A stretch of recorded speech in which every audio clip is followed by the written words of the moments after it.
बिलाल का ख्वाब।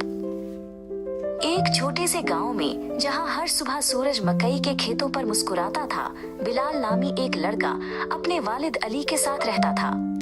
उनका गांव सरसब्जो शादाब खेतों और सादा जिंदगी से भरा हुआ था। बिलाल अपने वालिद की खेतों में मदद करता था। वो छोटे हाथों से बीज बोता, पानी देता और फसलों की देखभाल करता था। उसके वालिद उसे मेहनत की अहमियत सिखाते थे। हर सुबह बिलाल अपने गांव से 3 किलोमीटर दूर स्कूल जाता था।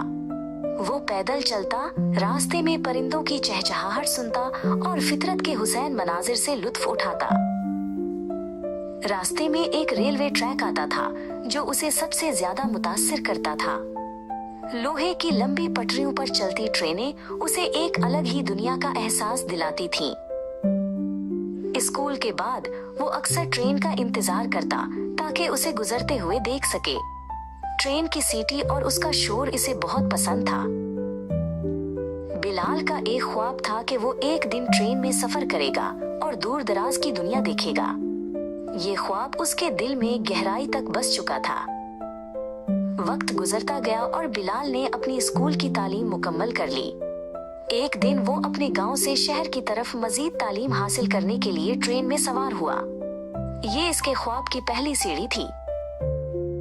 शहर में उसने कॉलेज और यूनिवर्सिटी में खूब मेहनत से पढ़ाई की। उसने दिन रात एक कर दिया ताकि वो अपने मकसद में कामयाब हो सके। अपनी लगन और मेहनत से बिलाल एक कामयाब डॉक्टर बन गया। उसने हमेशा अपने गांव और अपने लोगों की खिदमत का ख्वाब देखा था। बिलाल अपने गांव वापस आया और वहां एक छोटा सा अस्पताल खोला। गांव वालों के लिए ये एक बहुत बड़ी खुशी थी क्योंकि पहले उनके पास कोई अस्पताल नहीं था। गांव वाले अस्पताल पाकर बहुत खुश थे। अब उन्हें इलाज के लिए दूर शहर नहीं जाना पड़ता था। बिलाल ने अपने लोगों को सेहत की सहूलियात फराहम करके उनकी जिंदगी आसान बना दी।